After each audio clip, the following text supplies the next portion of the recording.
ಅದು ಶಿರಸಂಗಿ. ಅದು ಸವದತ್ತಿ ನಾಡಿನ ಪುಣ್ಯಕ್ಷೇತ್ರ, ಅದು ಶಿರಸಂಗಿ. ವಿಶ್ವಕರ್ಮರ ಧರ್ಮಕ್ಷೇತ್ರ, ಅದು ಶಿರಸಂಗಿ. ಆದಿಶಕ್ತಿ ಜಗನ್ಮಾತೆ ಶ್ರೀ ಕಾಳಿಕಾದೇವಿ ನೆಲೆಸಿರುವ ಐತಿಹಾಸಿಕ ಭೂಮಿ ಅದು ಶಿರಸಂಗಿ. ಚಿನ್ನದ ಹೂ ಬೆಳವಲದ ನಾಡದು ಶಿರಸಂಗಿ. ವಿಜಯನಗರ ಸಾಮ್ರಾಜ್ಯದ ಸಾಮಂತ ಅರಸರ ಕಾರ್ಯಕ್ಷೇತ್ರ ಅದು ಶಿರಸಂಗಿ. ರಾಮ ಲಕ್ಷ್ಮಣ ಭೇಟಿ ಕೊಟ್ಟ ಪುಣ್ಯಕ್ಷೇತ್ರ ಅದು ಶಿರಸಂಗಿ. ಈ ಕ್ಷೇತ್ರದ ಬಗ್ಗೆ ಬರೆದಿಟ್ಟ ಗ್ರಂಥಗಳಿವೆ, ಪುರಾಣಗಳಿವೆ, ತಾಡೋಲೆಗಳಿವೆ, ತಾಳೆಗರಿಗಳಿವೆ, ಶಾಸನಗಳಿವೆ, ಓದಿದಷ್ಟು ಚರಿತ್ರೆ ಇವೆ. ರಾಕ್ಷಸರ ಸಂಹಾರದ ಸಂದರ್ಭದಲ್ಲಿ ದೇವಿಯು ಬೆಟ್ಟದಿಂದ ಬೆಟ್ಟಕ್ಕೆ ಜಿಗದ ಹೆಜ್ಜೆ ಗುರುತುಗಳು ಇವೆ.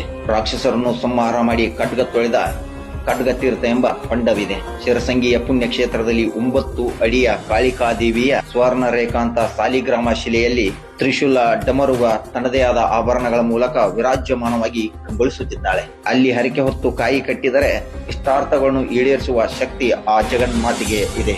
ವಿಶ್ವಕರ್ಮ ವಂಶಜ ಇಬಾಂಡಕ ಮುನಿಯ ಮಗನಾದ ಋಷ್ಯಶೃಂಗರು ಅಲ್ಲಿ ತಪಸ್ಸಿಗೆ ಕುಳಿತಾಗ ಅವರ ತಪಸ್ಸನ್ನು ಭಗ್ನಗೊಳಿಸಲು ರಾಕ್ಷಸರು ಬಂದಾಗ ಅವರನ್ನು ಸಂಹರಿಸಲು ಆದಿಶಕ್ತಿ ಜಗನ್ಮಾತೆಯ ರೂಪದಲ್ಲಿ ಶ್ರೀ ಕಾಳಿಕಾದೇವಿ ಅವತಾರವೆತ್ತಿ ರಾಕ್ಷಸರ ರುಂಡವನ್ನು ಕುಡಿದು ಆಕಾಶಕ್ಕೆ ತೂರಿ ಋಷ್ಯಶೃಂಗರ ಕೋರಿಕೆಯಂತೆ ಶಾಂತ ಸ್ವರೂಪಳಾಗಿ ಶಿರಸಂಗಿಯಲ್ಲಿ ತಾಯಿ ಕಾಳಿಕಾದೇವಿ ನೆಲೆಸಿದಳು. ಪ್ರತಿ ವರ್ಷ ಯುಗಾದಿಯ ಸಂದರ್ಭದಲ್ಲಿ 5 ದಿನಗಳ ಕಾಲ ದೊಡ್ಡ ಪ್ರಮಾಣದಲ್ಲಿ ಜಾತ್ರೆ ನಡೆಯುತ್ತದೆ.